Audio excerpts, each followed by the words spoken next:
Live from the Denton Square, this is the UIL Regional Semifinals and TAPS State Semifinals preview show on the Denko Gridiron Show.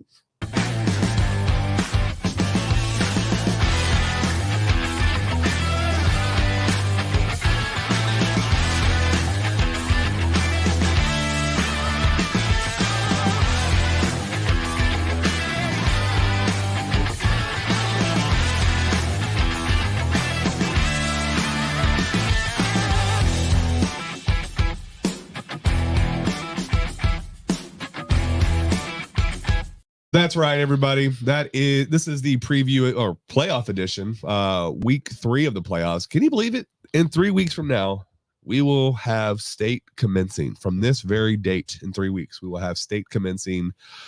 We're halfway through after this week. Lee, we have had a wonderful start to this show. It's so good we did it twice. we loved our open it so much. We did. I'm so excited for football. I wanted to I want to do this show as much as possible. Yeah, I don't want it to end. We got it. We had DJ over here just like bring it back and then spinning the tunes again and everything. No, we had a wonderful non-start start. So I had too much sugar. Here we are. Thanks everybody for joining us for your pre-Turkey Day day. We are the Denko Gridiron Show. I'm Stephen Peters at I Am Speeders. That's Lee Livingston 13. We are talking all the fun things of Texas high school football playoffs related to the Denko teams in our area. We've got 7 games this week to break down, including our Denko Gridiron game of the week.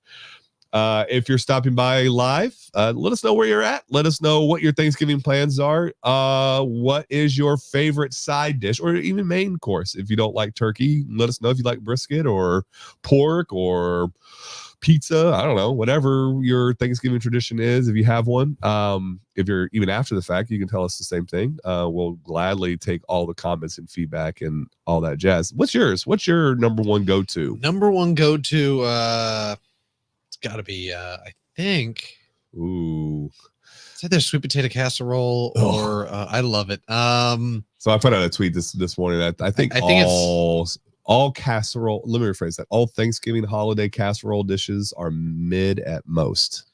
I think my favorite green bean casserole. Now that I'm thinking about it, it's definitely stuffing and then just soak it in gravy. Yeah, so I just want to soak it in gravy and then one of my long time things that I've done is you have the main course and everything, or you eat your food and you have leftovers and whatnot. Then you kind of as things are not quite cold, not still quite piping hot, you get a roll, you put all the things together and you get yourself like a little Turkey Day slider, stuffing, green beans, mashed potatoes, all that good stuff, all the good stuff, cranberry sauce, mush it together. In there.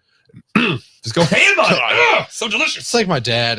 He doesn't even. I don't even know if he cares about the main course. He just is like, yeah, I want all the leftovers. Yeah, give them to me. Yeah, absolutely. I mean, I've been doing that since I was young. So I've been in pre-dad mode way before I even was a dad. So, no, interested to know if you're watching what your Thanksgiving rituals are. If you want to share what games you're most interested in this week, college, high school, NFL, any upsets you see on the horizon and everything like that.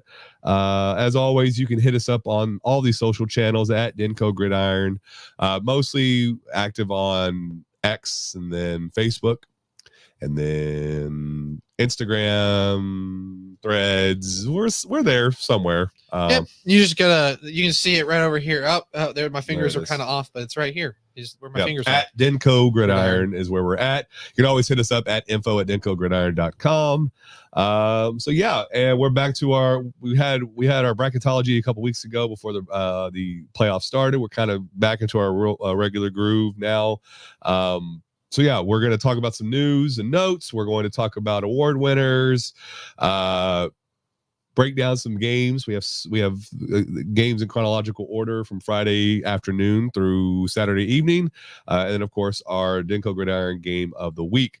All right, Lee, hit us with that news video drop.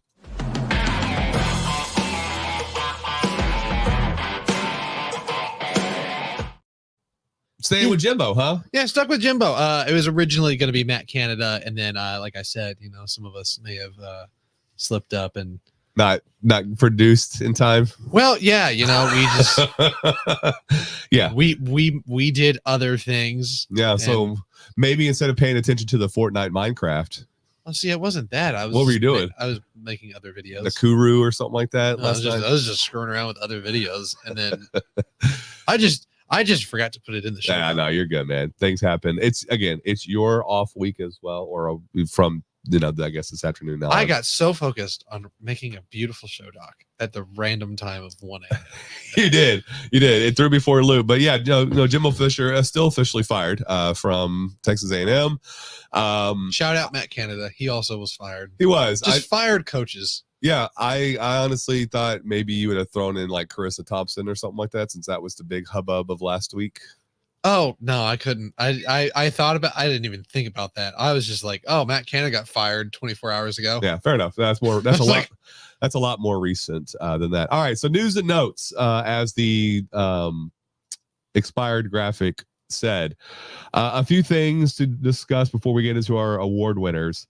The first one is a couple weeks ago, right after our show, there was a board meeting happening in Pilot Point, one of the area teams that we cover, or schools that we cover.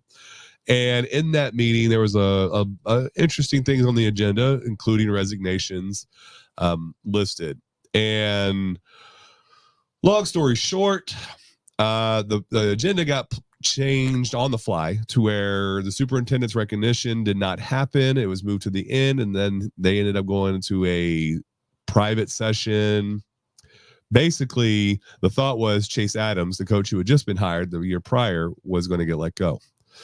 What ended up happening is the superintendent resigned in quiet. And shout out to John Fields from the Denton Record Chronicle for being on site and providing updates, as well as PP Bearcats blog for giving us some scoop and knowledge as well. But yeah, in closed doors, Superintendent Todd Southard resigned, and then last week it went into full effect. They accepted his resignation, which I think, in talking with sources and talking with John and everybody, anecdotally, what I've heard, it's a good thing for the community, for the school, because they had no stability in that department, especially in the athletics department. And it had started with, Danny David retiring 3 seasons ago. And then they had Kyle Peacock as their coach 2 seasons ago. And then this past season was Chase Adams. So I think it's a good thing that Southard is gone and no longer the superintendent there, so they can hopefully have a semblance of normalcy within that that community. He from all the words were that he was really hands-on, for lack of a better term, or to put it PC, very hands-on, and didn't allow the coaches to do what they needed to do, especially the football coaches. And that's why you saw so many resignations repeatedly in that area. So Pilot Point might still have a coach for the first time for 2 years, for the first time in a few years now. And hopefully the new superintendent gives Chase Adams a long leash, because they need to restore some faith. I don't know if you remember hearing earlier this year, they struggled to field a team. Right. Yeah, I remember hearing a little bit about that kind of at the beginning of the season. And that's one of the reasons I think we were kind of worried about them going into the year. And, it obviously showed because they struggled a lot. Yeah, their first winless season, they gave up 70 points in 1 week to Ponder. And then a couple weeks later to end the season, it was 76, both highs at the time in points allowed for Pilot Point. So hopefully this helps kind of stabilize things, and they can start building a new foundation in Pilot Point and get back to being a really good D or 3A school from our area. Lastly is just a kudos to all the class of 24 kids who are reining in offers right now. There's been so many, I can't remember any off the top of my head. Some have committed, a lot of others have received offers. 25s have seen received offers. So if you have been, we appreciate you tagging us in those announcements or your huddle links or videos.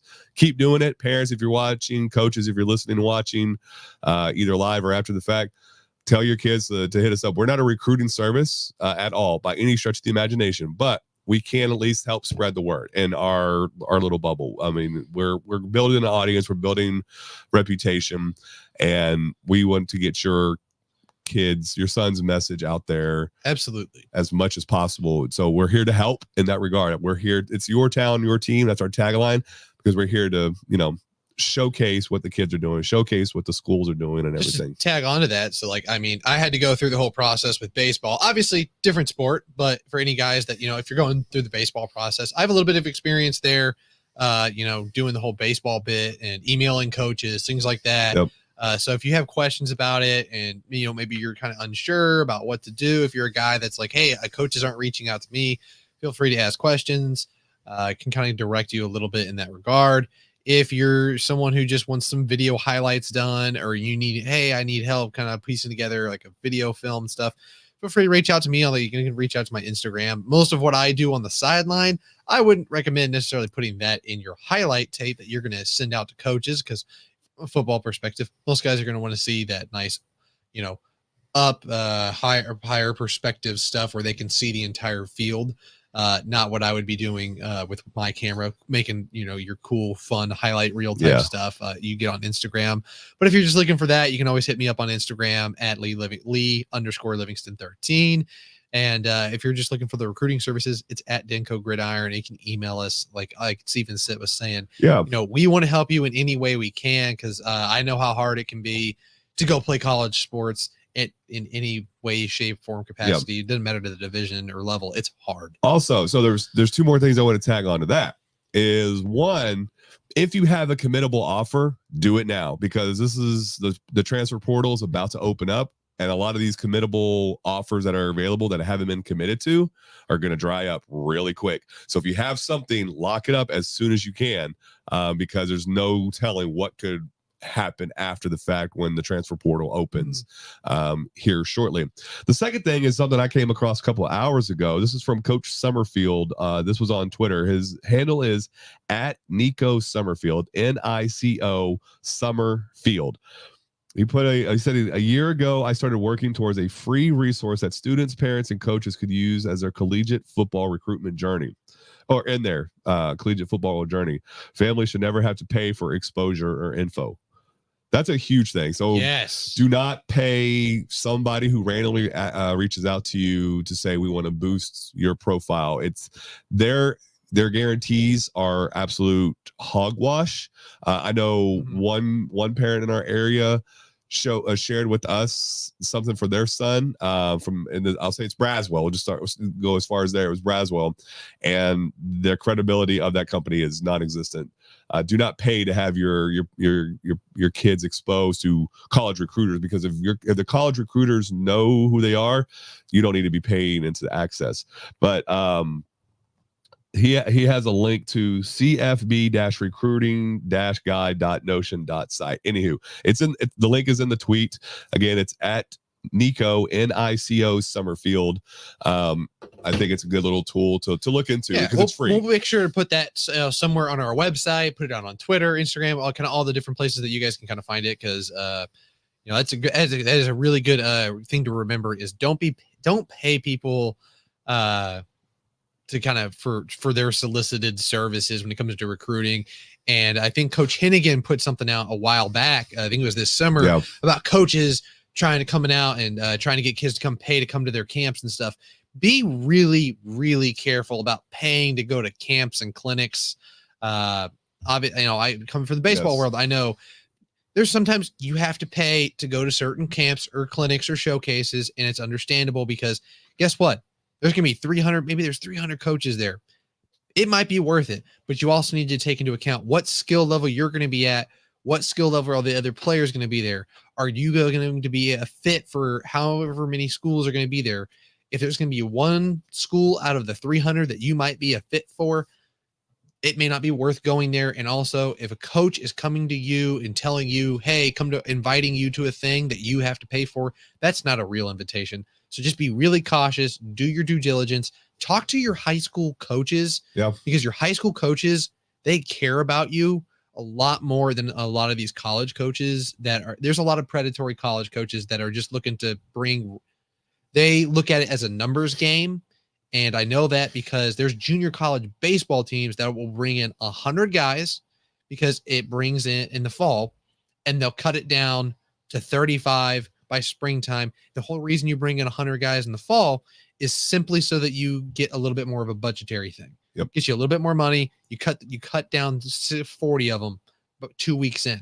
So just be careful about who you're listening to, who you're talking to, all that good stuff. I think it's just, like we were saying, it's just be cautious. Yeah. There's, whether it's coaches or recruiters, there's predatory things like that out there. So just a word to the wise. Like, as an example, I had a guy who services our house regularly was asking me about this entity, and I'm like, well, one, you shouldn't have to be paying at this point. He's a sophomore, so no, don't pay. Two, I'll put in a word to Greg Powers over at DCTF, who is a recruiting analyst, Mike Roach, a national recruiting analyst for 24/7 Sports. So there are connections that can be made that way, and they will give us some feedback. And again, just be cautious out there. All right. Lee, how about you hit us up with some award winners for the week? All right. All righty. On to our weekly award winners. We're going to start out with the offense. Yep. I was looking for my little burp going on there. Oh, okay. All right. So first, we're going to start out with McGuire Gisperson from Argyle. Argyle moving on to another round, and then Ife Duradoy. Oh God! It's okay. Did I? Yes, you I did. thought I from Northwest. Not a shocker to see him here. And then Centel Simpson, another really solid game for him, and a big win for Panther Creek in a game I didn't think they were going to win by that much. I thought they would win, but not so handedly. And then Gunnar Navar from Preston Wood. A few of these teams won pretty handily in a way. I just kind of surprisingly how easily they kind of just said. Well, all four of these teams listed here won. Well, I know they won. It's just like they kind of just dismissed their competition, especially like Ife and Northwest. They were like, 41 nothing. Like 41 nothing against a team that scored 50 some odd the week before. So geez. Over to defense, we have Nathaniel Bruce, the DB out of Argyle. David Kabongo, the DB out of Byron Nelson, Hank Noakes, the DB out of Aubrey, and Anaso Igbani, the defensive end out of Northwest. Again, all these teams won and advanced to this next round, which we're going to talk about here. So shout out to those 8 players from their respective teams. All that information is available on DenkoGridiron.com. You can see it scrolling at the bottom there. So we had a lot of content pushed earlier this week. Players of the week previews as well as odds for each game ahead of the Thanksgiving Black Friday day. So I wanted to get all that out and published. All right.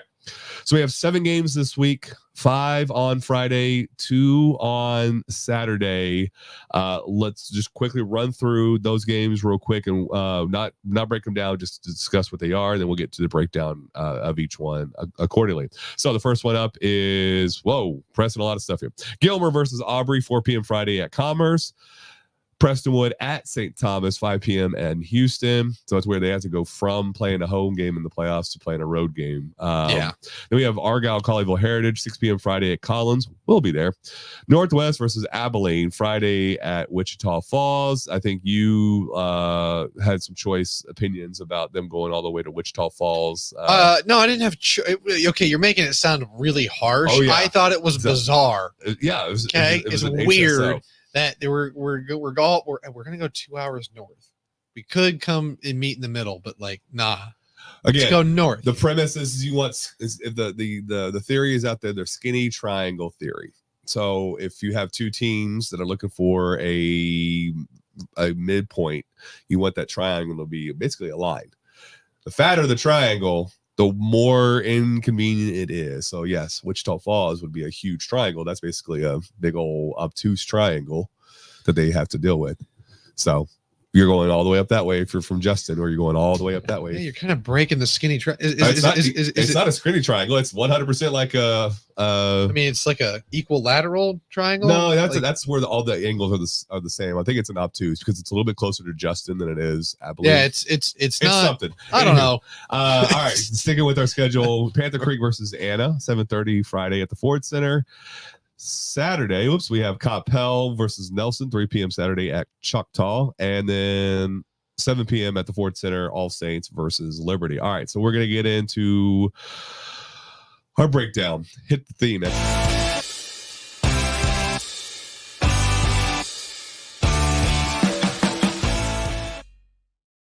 So we're going to go in chronological order as much as we can, and we'll get to our game of the week. I will also have a break, and we'll say hi to John as we normally do. Because I know you all want to see him. Yes. Everyone, that's why you tune in.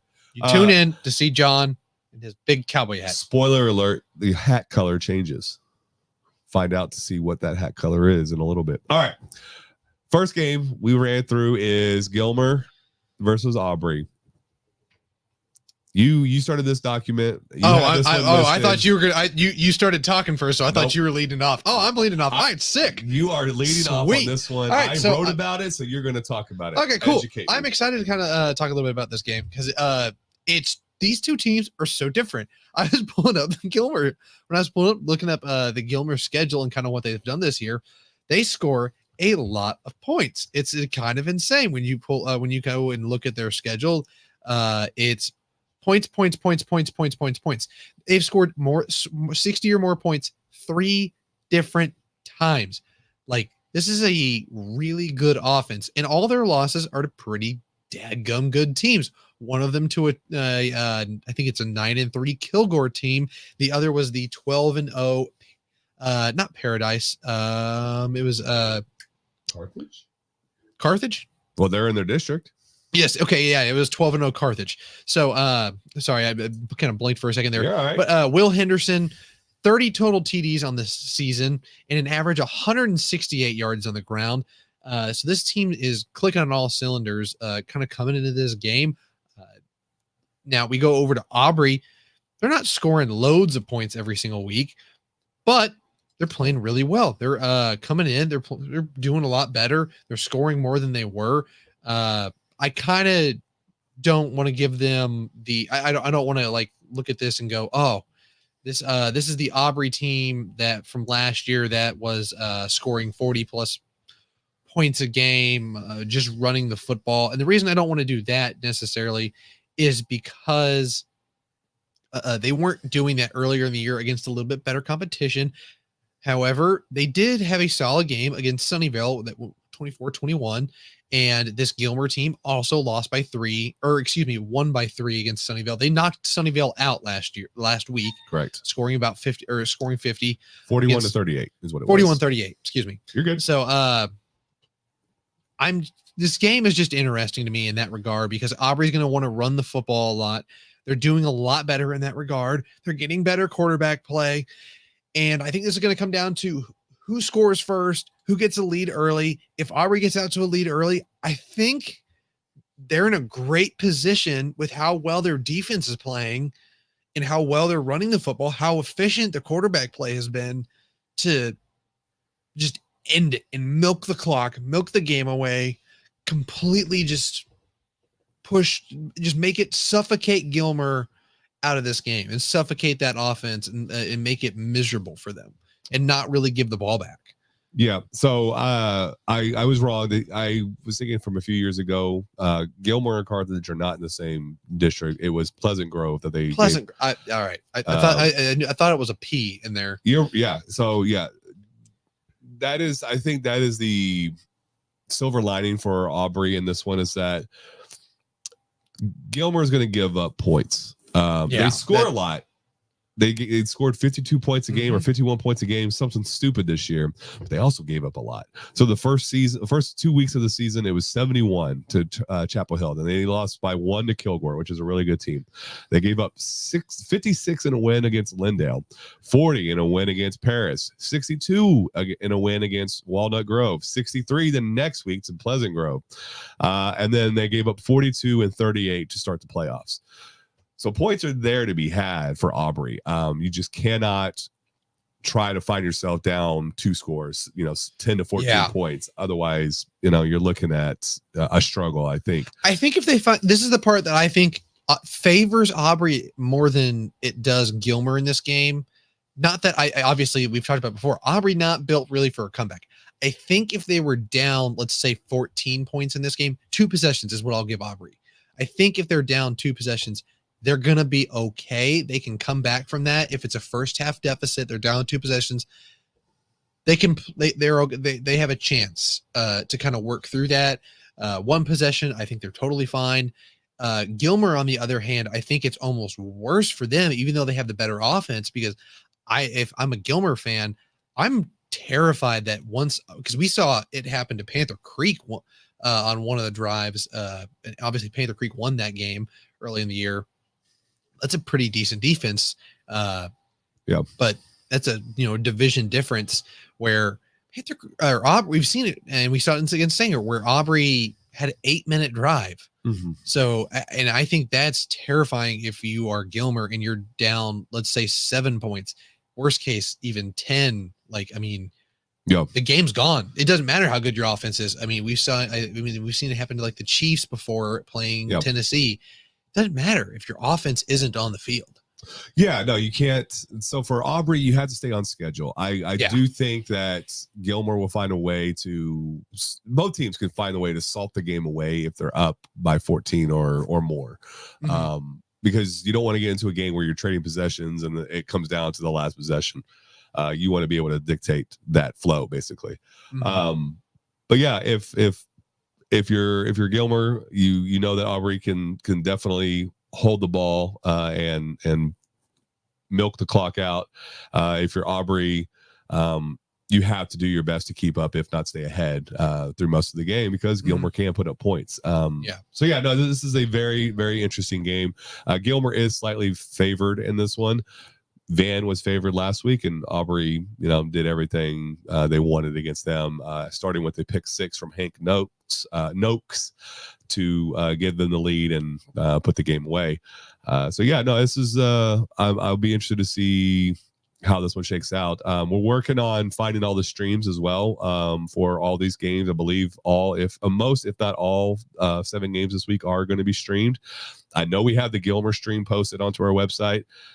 It's when you go to schedule, click the Aubrey Gilmer game. It has tickets as well as the stream, and you should be able to find that on Friday when they play at 4. Kind of a bad time, but whatever.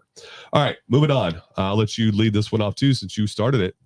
All righty, on to the next one, which is going to be St. Thomas versus Prestonwood. It is the number 1 team in TAPS Division 1. St. Thomas coming in undefeated, and this is going to be a tough test for Prestonwood. Prestonwood only lost by 9 to Parish Episcopal.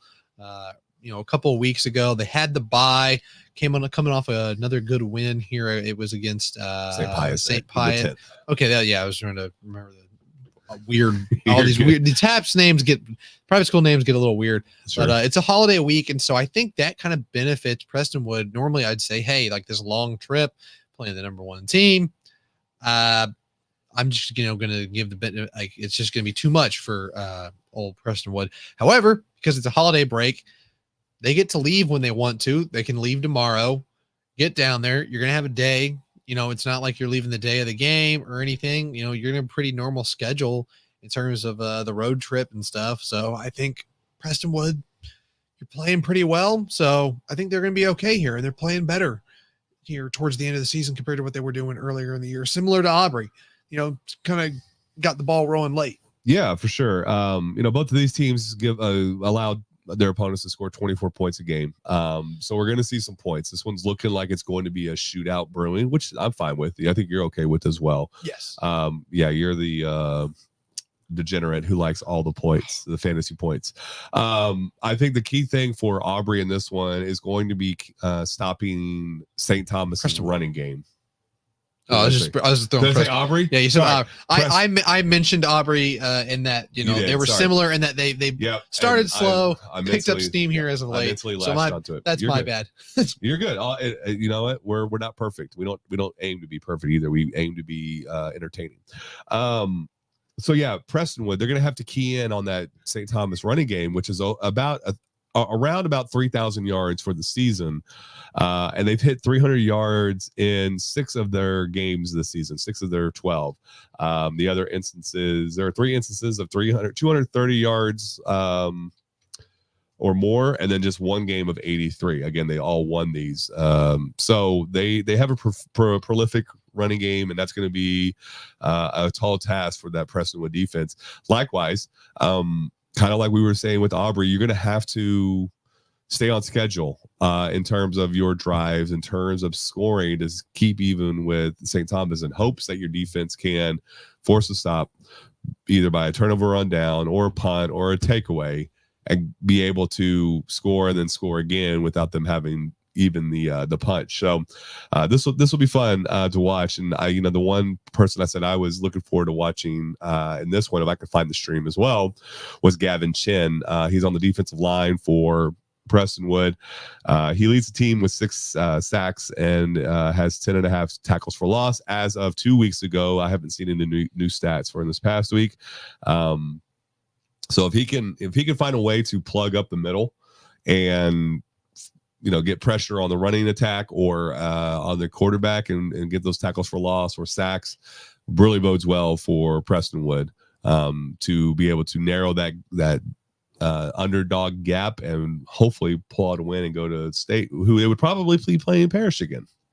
Yeah, get a nice little rematch here between 2 incredible programs here the last 2 years. For sure. And I think on a neutral field down in Waco ISD Stadium next week, we could easily see Prestonwood, playing a little bit more even than they did against them at Gloria Snyder Stadium a couple weeks ago. All right, over to our next game. We never changed the banner. That's on me. We'll do there again. There's Prestonwood and St. Thomas, 5 p.m. At Houston. We're going to again try to find a stream and put it onto our website and the schedule side of things. The next one is Argyle versus Colleyville Heritage. That one is 6 p.m. Friday at Collins. And like I said, we will be there. So, Lee, I'm gonna let you start this one off as well. So for me, I think, or wait, hold on. Are we doing? I thought Northwest was. No, we flipped it. Okay, yeah, all right. That wasn't chronological. That was my bad. Okay, so for me, this game is I'm pumped for this game on Friday night. As I'm trying to think about exactly kind of how to put it into words, but I'm excited to go see the Argyle Eagles for the first time since we saw them week 1. Todd Rogers has just flipped that team. They're rolling over everyone since they kind of figured things out. Yeah. And obviously Colleyville, they're a top 10 ranked team according to Dave Campbell's Texas Football and everything. But right now I think that Argyle is just a better team at the moment, and this just reminds me a lot of the Grapevine game from a year ago. I said that before the show. You and I were talking a little bit, and that they played Grapevine, who was district champ in this particular district last year. I believe Grapevine might have been ranked last year when they played. I think they were. They were like 9th or something. Yeah, and so that's similar to what Colleyville Heritage is at the moment.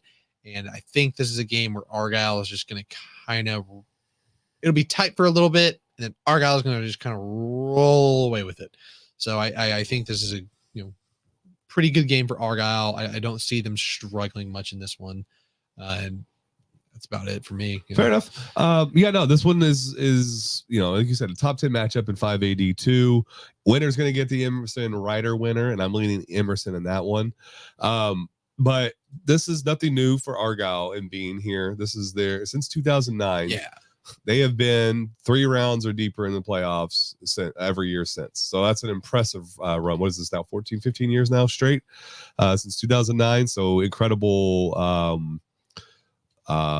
foundation and just tradition basically to see Argyle in the Thanksgiving round of the playoffs. Since the Emerson game, which was a walk-off win, and I want to say that was Gasperson's first start for Argyle at quarterback. I have to go back and check, but since that game, Argyle has outscored opponents 275 to 28, and those 28 have come the last 2 weeks in the playoffs. So a lot of shutting down opponents and just rolling right through them. But Heritage is no slouch. They average 418 yards a game. You've got Luke Ulrich, who's had 33 touchdown passes on the season.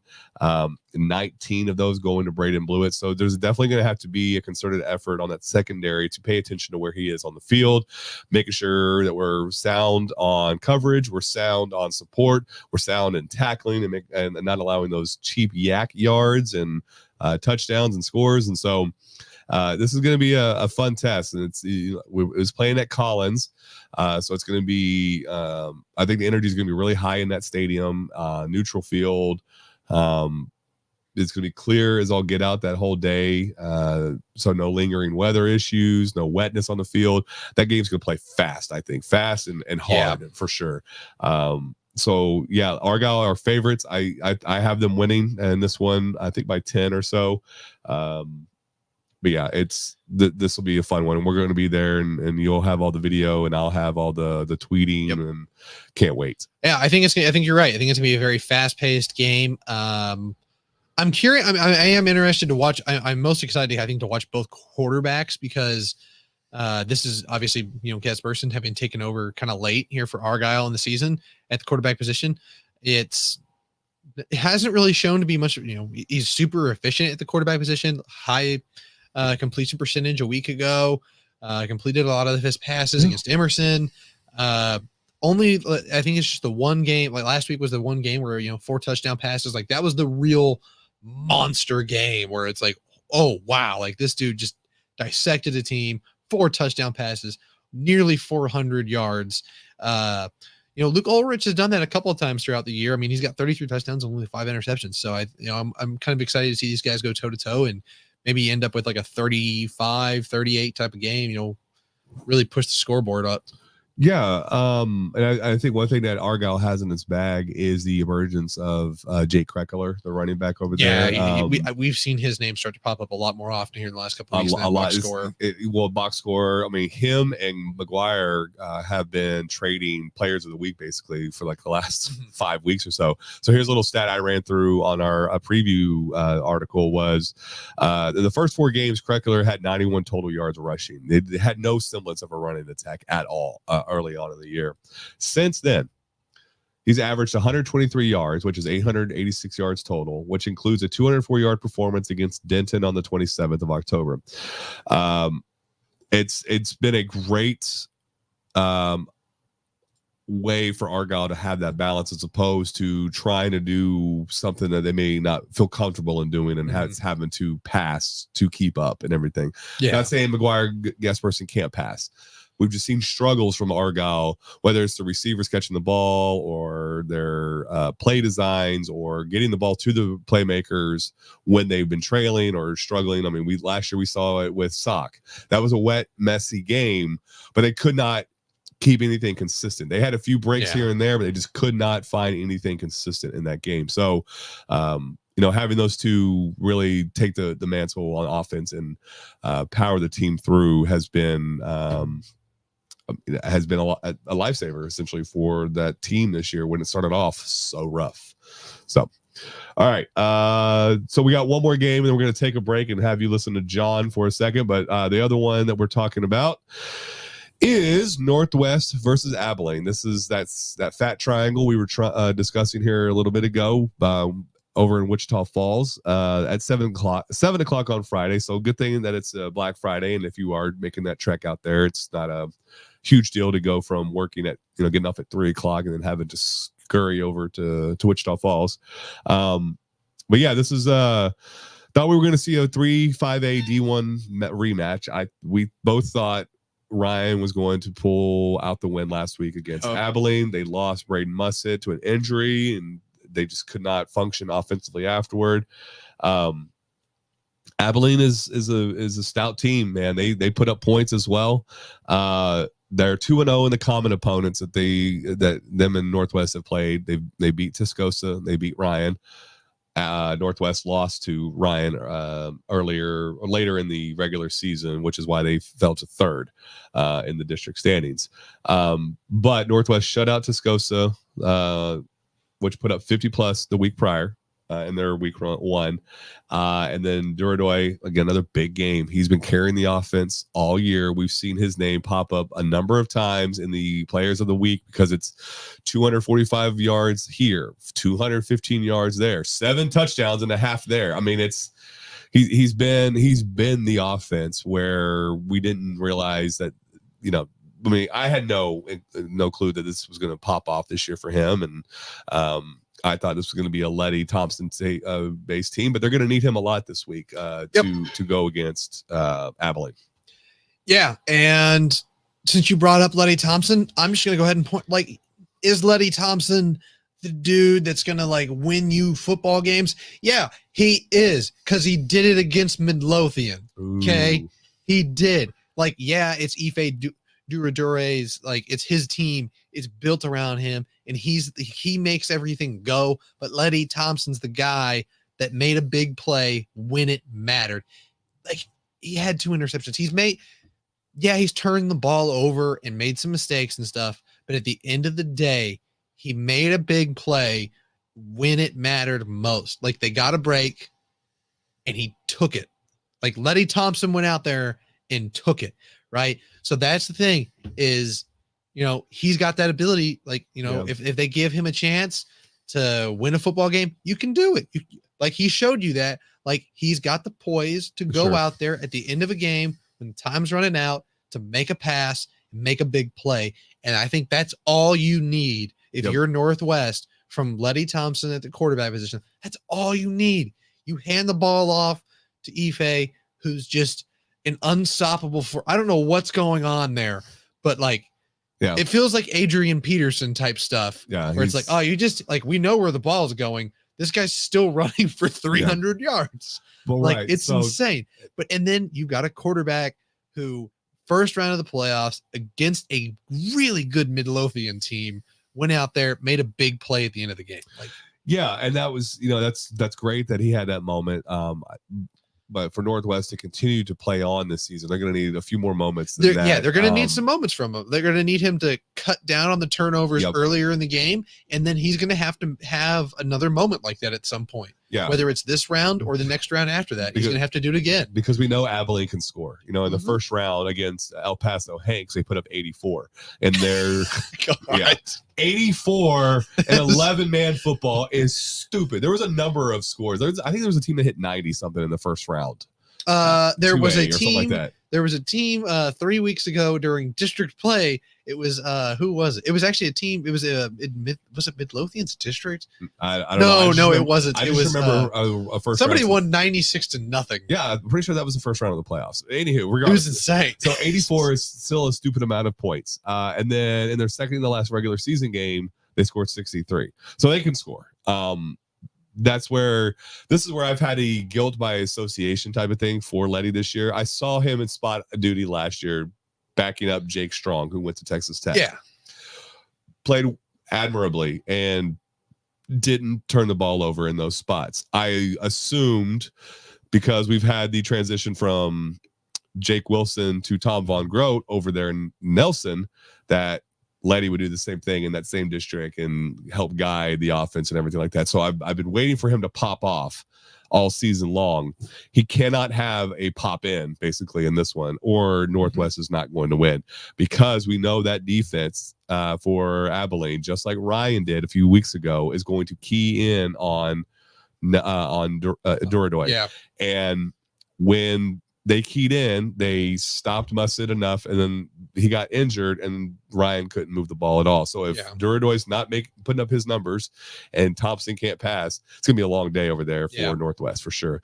This is definitely a good enough defense that this is finally a defense that can slow him down enough that, and well, the bigger thing is they have the offense that if they slow Duradoy down, they're going to rack up the points to kind of put the game away. For sure. All right, so let's say hi to John real quick. Hey, John, if you're listening, we love you. But you're gonna have yourself listen to yourself.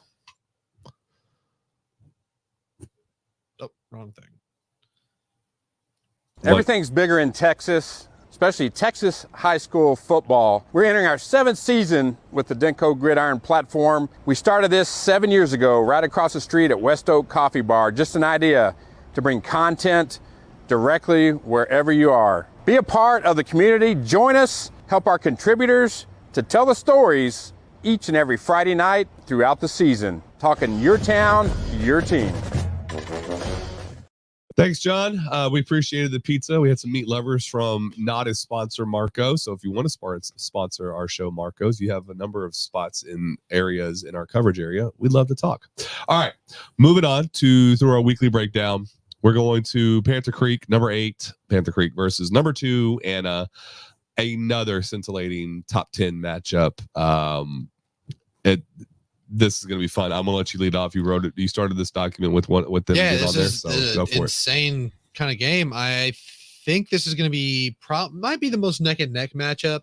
I have a hard time kind of differentiating between the two in terms of finding a lean one way or the other.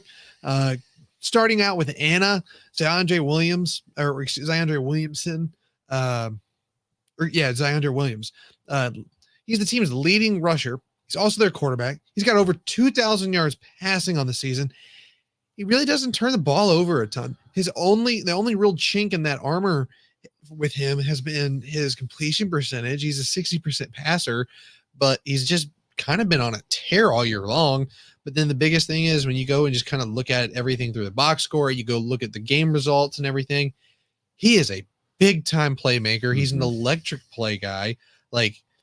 It's like, okay, he's a 60% passer. I don't care. This is a dude that can get it done with his legs. He can get it done with his arm. He is a weapon. And then the other problem when you talk about Anna is they've got 4 receivers with 30 or more receptions and 3 running backs with 80 or more carries. They use everybody on that offensive side of the ball. And they can also shut some teams down defensively. Yeah, for sure. They did struggle a little bit with Wilmer Hutchins just because that is a physical team, and Panther Creek struggled with it as well. Yeah, but they both got over it and everything like that. And then the following week, they knock out the defending state champs in China Spring. So some big notches on their belt already to start the playoff run. Definitely. Now this is a rematch from the first round last year, in which Panther Creek lost 62-24 or something like that. It was a beat down, or maybe 62-28.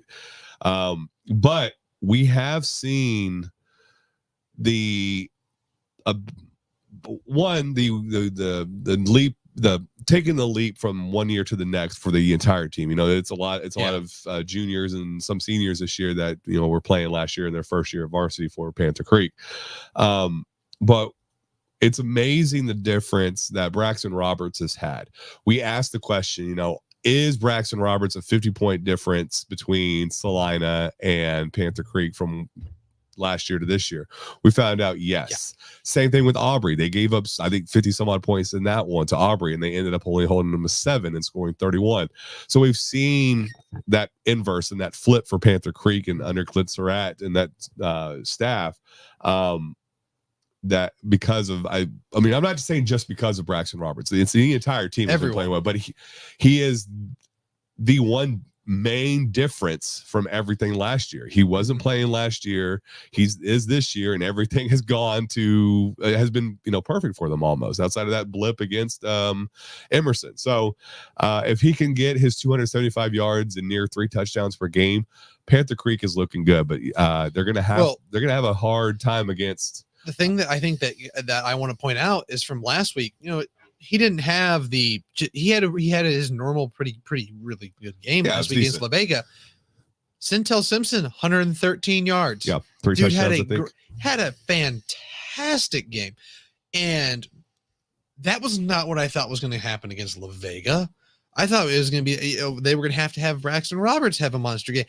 And I think that's one thing we've seen is they can go to the running backs. We've seen it here more as the season's gone along. they can lean on some of their running backs to do some damage on that offensive side of the ball here.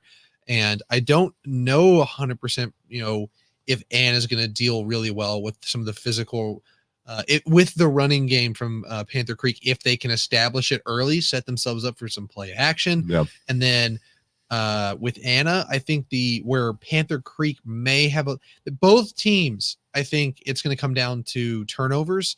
Both quarterbacks have been really good all year.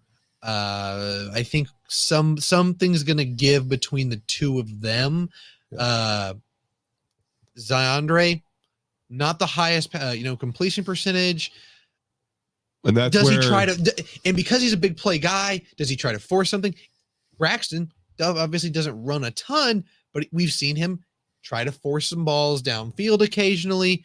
I think one of them may try to do something in this game that turns into a turnover and comes back to bite them. Yeah, and I think that's exactly what I was about to say. Okay. Is no, you're good.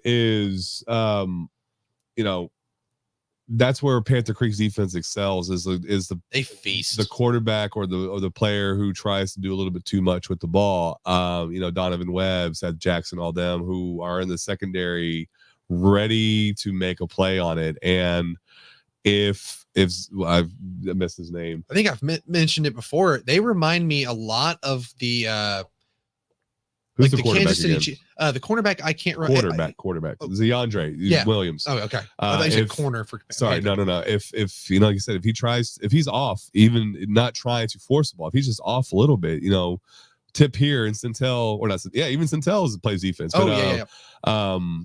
Donovan Webb, is there to make an interception and maybe house it and everything. That could be the entire difference maker right there, because that's one thing that they struggled with against Salina early, is being able to take advantage of flipping the field or getting a turnover and everything. They just could not sustain the momentum they had developed early in the game until it was late, and then they miraculously won. So this will definitely be I think, two equal teams, both more skilled based than anything. I don't know who that benefits the most. I think it comes down to who plays the cleanest football. I think this is going to be a very tight game. I think this is it's hard to give a lean one way or the other. I think this is a pick 'em if you're trying to set a line. Right. I mean, despite the fact that Massey has them as 14.5-point favorites, Anna, I don't see it, but you never know. I mean, we didn't see 21 for Longview Reedy, and damn it if they didn't win by 31. So it happens, right? Yeah. And then just to mention, it is at the Ford Center. It's indoors. That game is going to be off the rails, fast paced. Like we've taught every time there's a game at the Ford Center. I think it's just important just keep it in mind. That game's going to be a little bit faster paced. It is something that Panther Creek's going to be used to, playing at the Ford Center. Yeah. Like that's going to be, I think that could be a little bit, maybe that's a little bit of an edge. Who knows? Just being used to playing at that field and stuff. So absolutely. All right. And the last one before we get into our game of the week, and that is going to be a rematch from the regular season in the TAPS semifinals, state semifinals. That is All Saints versus Liberty. Another one at the Ford Center. This is the fourth matchup in 2 seasons, with Liberty winning the 2 regular season matchups and All Saints winning the playoff game last year.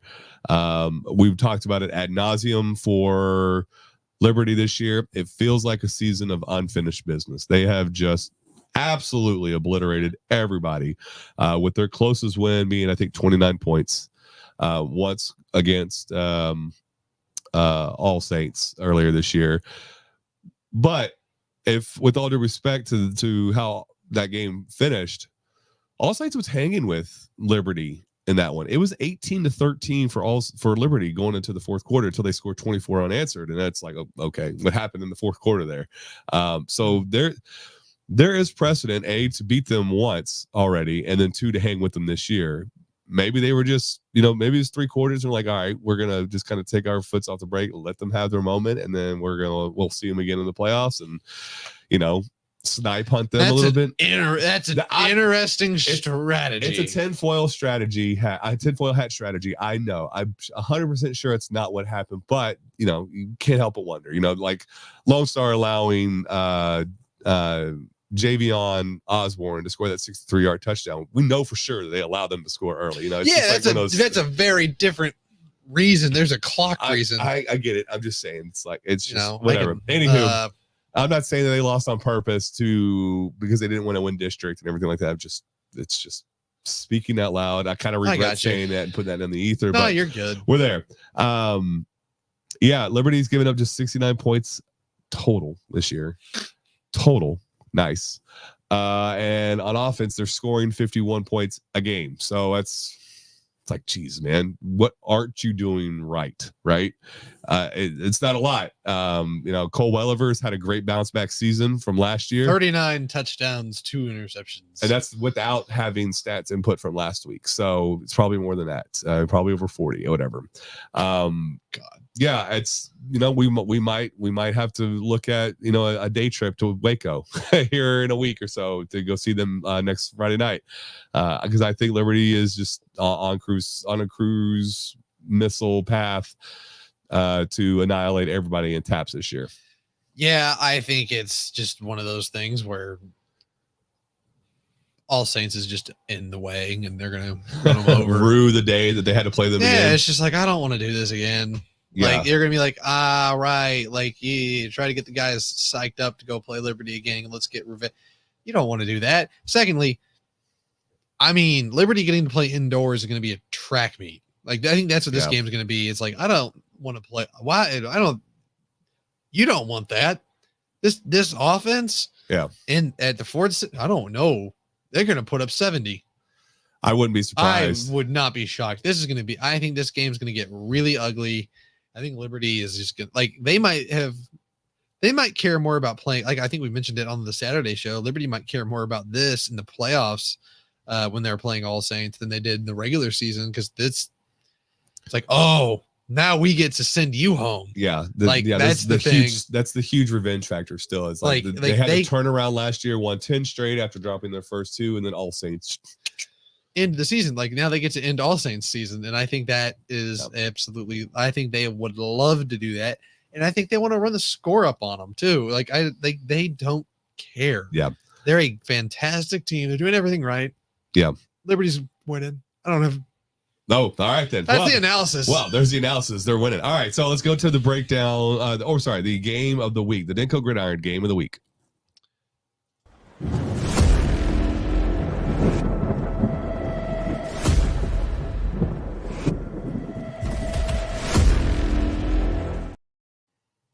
Some boring ass helmets, man, especially on a dark background. Black on black. I love the Byron Nelson one, but Coppell's is boring. So they had a couple different ones last year, and then I think they got a new coach and reined that in or something like that. He's like, going back to last year. We're going back to standard. Yes, the game of the week is the ranked matchup between Coppell, number 19 in the state, versus number 6, Byron Nelson, 3 p.m. Saturday at Choctaw.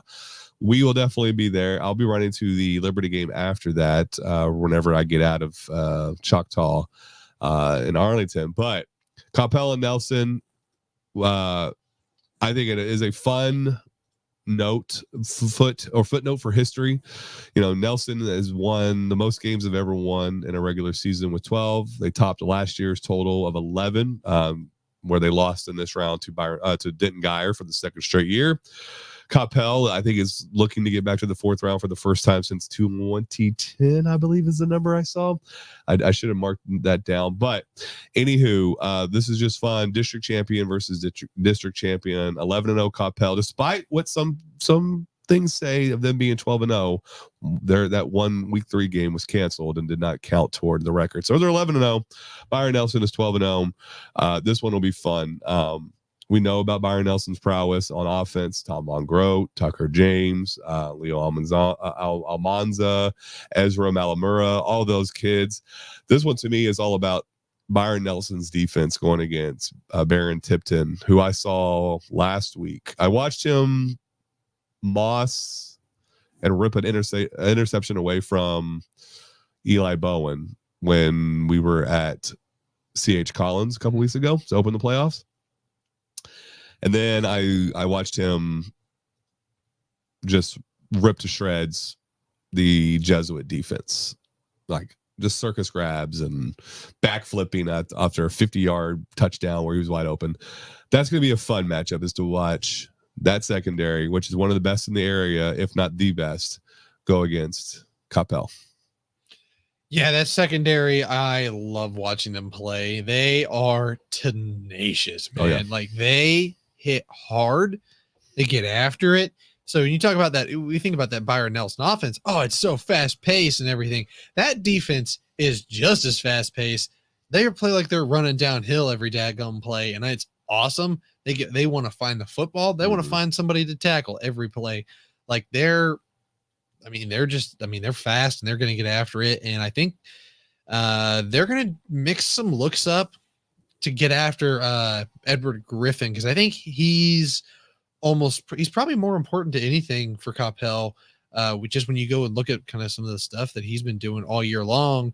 I think he's got, let me double check before I say, I think is it 2 interceptions? Yeah, he's got 2 interceptions and 38 touchdowns. He's passing at 75%. Yep. So as good as Barron Tipton is, I think Edward Griffin is just that is the dude. And he's got 2 other receivers with 47 receptions and 49 receptions with Luca Grissoli and Arian Sneed. Like, this is a dude that, I mean, he's putting the ball everywhere. Sure. So they're gonna, the benefit for Coppell is they're gonna spread that secondary out and it's gonna be hard for them to kind of double up on Barron Tipton as well. I 100% agree with that. But one thing I saw them struggle with last week was outside pressure from Jesuit. And Jesuit isn't the biggest. Jesuit isn't the strongest. The Jesuit isn't the fastest. But I saw them struggle mightily against Jesuit, who I was not impressed with at all. To that end, that made me even less impressed with Coppell. But they have just found a way to win, whether it's a blowout win over Louisville, whether it's a 14-point win over Marcus, or 3-point wins to start the season. They've just found a way.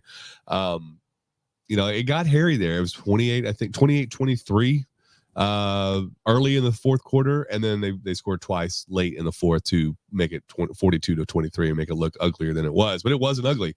It looked like it was going to be a big blowout win, and then Jesuit found offensive life. And that's the thing, because Jesuit was able to find offensive life, I know for sure Byron Nelson's going to be able to find it and sustain it. And then they were able to stop Coppell's offense for two plus drives, maybe 3 drives total before the dam finally broke in the fourth. I can see Byron Nelson's defense absolutely stopping Coppell's offense. To me, this one leans heavily in favor of Byron Nelson. The spread, I think, is 13.5 in favor of Nelson. I would almost take that spread and run with it if I was a betting person. I'm not, but it's, I see no reason why Nelson doesn't walk out of Choctaw as the regional semifinal champion. Why, I don't know why we still have champions for every round is beyond me, but getting to that 4th round for the first time in program history. I think Nelson comes out of this. I think they're going to win it. I think this and the Argyle game are the 2 games. They're both are 2 games with top 10 teams. Or with 3. They're the 2 games with that are top 10 matchups that I think could get ugly. Yeah. I don't see Panther Creek and Anna getting ugly. I think that game's going to be tight. I have no idea if I don't see that game getting one-sided for either Anna or Panther Creek. I think Argyle could leave Colleyville Heritage in the dust, and I think Nelson could leave Coppell in the dust. I think I feel pretty good about the Denko teams overall this week. A little bit better than I did last week. When we were talking about, because we had, didn't pan out, but I feel more confident about our teams this week than I did a week ago. Especially like with some of these matchups, our top 10 matchups. I just think Nelson, kind of, since you brought up the Jesuit game, that's just a game that Coppell it shouldn't have been a game, really. If you're Coppell, Jesuit has been for years. It's the team they lose in the second round because they don't have the physical ability, the guys in the trenches to compete with those 6A, D2, D1 schools. And Capel made it a game, and like they let it be competitive. I mean, I can see Byron Nelson just getting to the court. They may make Edward Griffin throw on the run all game long, and I don't know how comfortable he's going to be doing that. Yeah, but mentality wise, you have to approach this game if you're Byron Nelson like you did against South Lake Carolina. Absolutely. Like this is your Super Bowl now, definitely, as it were. Like you finally got over that hurdle of beating South Lake. Now you're at the precipice of getting past another hurdle that stood in your way, which is the regional semifinals. Yeah. So you have to approach it that way. You cannot come out the week after like you did against Eaton and struggle from a lot of that game and have to play catch up late, because they only won by 7 and they were trailing, I think, entering the fourth quarter or late in the third, somewhere around there. So you got to watch out for that. You cannot have like don't listen to us and say that you're so much better that it's just going to be a cakewalk. I mean, that's just us stupidly talking. Play out there like you know that you are the better team, but also have that chip on your shoulder to say we're not getting any respect because it's Capel. So we don't respect Byron Nelson. Play that clip before the game. Yeah, that's at Lee Livingston at internet.com. If you want to reach him, please. Well, I said you were gonna win. Yeah, care of CBS News 11. All right. So that we were both in agreement that Nelson is the heavy favorites, and we feel like they're going to win. So, what other predictions do you have for this week as we wrap up this preview Other show? Predictions. Trying to think of like the bold predictions. I kind of feel like what the gut was telling me. I think Argyle is going to just kind of leave Heritage in the dust. I think Heritage is a good team. I just think Argyle is a tier above them. I think this is kind of where we go. Oh yeah, Argyle's going to the state semis again. Like that's just, that's where they're going. That's where they're headed. Well, it would be regional finals first. Yeah, and I think they're. You're already bypassing them 2 weeks. Bypassing some things. They're getting a Lee Livingston by. I think that if they go out and do it, I think they can this week. I think we're all going to kind of just hop on that train. Okay, Argyle's back. They're doing their thing. And I do think Aubrey's going to go out and I think they're going to beat Gilmer. I think they're going to win that Gilmer game. I just think that their play style is, I think just the way the two teams play is they're obviously very different, but because we already talked about that, but I have a slight lean towards Aubrey. I think Aubrey's playing well enough. I think the defense is playing well. And if they can get the ball first, score first, I think they're going to be I think it's going to be tough for Gilmer. I think everything bodes really well for Aubrey in this game. Interesting. Okay. My predictions, I kind of like last week. I was a little high on my prediction. I said 8 or 9. We only had 7 advance. I think this week we only got 3 to maybe 4 teams get by. I feel really confident about Argyle. I feel really confident about Byron Nelson getting past. The next one is that I feel good about is Liberty getting past. You don't think they're going to struggle? No, I don't think they're going to struggle. I think they're going to play last year's clip on repeat. Yeah. All at home, at the facility, during practice. Probably. The entire time and say, this is what you messed up. This is what you messed up. This is what you messed up. And they're going to just roll right through them. So those are my 3 that I think are safe this week. The fourth one, this is just, I'm hedging here a little bit. Maybe Northwest gets past Abilene. They're only 2.5-point dogs. So that maybe it just depends on what type of offense shows up for that one. But I at some point we have to start. Like I had to take off the Homer sunglasses and start really eyeball testing things outside of our little bubble. It's just Anna is Anna. They've been here and done this before. It's tough to really say, like, can you make up a 48-point difference because of one player? I don't think it's possible. Well, here's the one thing to I think keep in mind when you bring up the Anna stuff 38. Is it was 40. They lost to Salina 42-40 in double overtime. Right, like that was a double overtime game, and they lost. Panther Creek beat Salina, and I also still think. Panther Creek. I don't want to get into that mental trap of transitive property. I understand that, and I still think Salina. I think that was a game where Salina had too much pressure on themselves because I think they should have buried Salina in the first half and should have walked all over them. And I think the La Vega game kind of showed me oh, okay, so like Panther Creek's comfortable now. Like they feel fine in these big games. Maybe. They finally got that one big game experience. Like they're comfortable. They feel good about it. They may come out and just feel fine. Like they may not feel the pressure. Like they just feel good about it. And I think that Salina game meant a lot to them.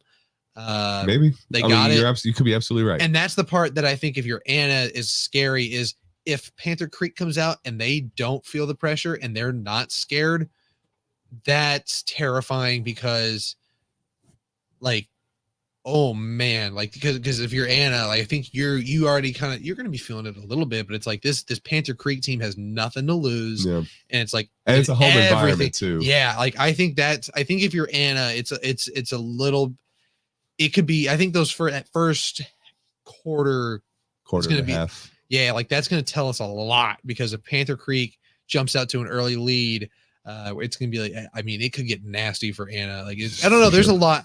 That game's, I have a hard time thinking Panther Creek's going to jump out to like some early, 2-possession lead. I don't think that's going to happen. I think that game's going to be back and forth. It's just going to be, it's going to be tough. Like you said, it's a home environment for Panther Creek. Right. The other one, Prestonwood, I can't see them going on the road think and that's knocking off the number one team in the state. I mean, St. Thomas has been playing really well too. They're 5 and the closest win is 10 points. Yeah. I mean, that's and that was at home too. So and then Aubrey, I struggle again. Gilmer is one of those juggernauts out of Beast, Texas, and I know I worry about maybe what happened earlier in the season rearing its head. This I think the scariest thing with that game that makes me worried about Aubrey is definitely the big play factor that Gilmer possesses. Yep. They can just it's oh shoot, let me pull up his name real quick. It's Will Henderson, that he can just break off big play anytime. Yep. And that worries me a little bit, but I think the defense for Aubrey's playing really well, and I think that the physicality Aubrey brings is going to favor them a little bit just because they've been giving up that Gilmer team gives up a lot of points. And this is without a lot of Gilmer film, really good statistics. This is max prep statistics. So I don't know exactly how perfect this is. Right. He could have more, he could have less. Right. So that makes me lean Aubrey. Like maybe fair enough. Fair enough. Yeah, no, I think we're in store for some good games. I don't think I could see just maybe a couple of lopsided games, but for the rest, I think we're going to have some pretty interesting results. Yeah, good or bad for our area teams. I think these are a lot of awesome games. Like at the end of the day, this is when we start getting to banger season. These are all like awesome matchups. Yeah, and then the next week is going to be better, and then the week after that's going to be even better. State might get good. It just depends on who makes it out of what region and everything. State is always a toss up, and then there's at least always like a few really good ones, and then sometimes there's like duds. That's what it's been like for the last few years. All right, so parting shots, Lee. What do you have going on for Thanksgiving, man? For Thanksgiving, it is eat food and watch football. You're not a Macy's Thanksgiving Day parade guy? I have never about that parade. I care. Well, hold on. Let me rephrase. I cared about it when my sister was in it. I don't care about it unless she's in it. And when she was not, all the other years prior to that, and now the years after, don't care. Yeah. So it ends up being on the TV when I'm at my mom's house with family and everything. I'll sit there and watch for a little bit, and I just get so annoyed with the live performances. Like, you're gonna pay this much money to this person to perform their song, but it's gonna be lip sunk. I understand it's cold and everything, and they want to have a high quality show, but at the same time, like, a DJ can as easily just press play on his iPhone and it would be just it's a 60-second performance. Like, I don't want to watch 60 seconds. If I'm going to watch a live show, I want to watch the whole damn thing. Let's have more of like they're standing there on a float. Like, that's the performance. Yeah, let's have more high schools perform and everything like that, or stomp crews or some crap like that, as opposed to somebody just like, oh God. And then you're done. Yeah. So that'll be a fun GIF if you want to make that one into a GIF of me live lip syncing to nobody in the studio. All right, man. So that wraps up this show. I think we did a fantastic job for 75 minutes worth. We'll be back Saturday morning at 11 to discuss these games that we just went through, the 2 games that we saw, maybe the third if you're with me, and kind of talk about what's up next on the show docket. Or not the show docket, but the schedule docket. So, yeah. For Lee Livingston, I'm Stephen Peters. This has been we'll talk to you on Saturday. All right. Bye.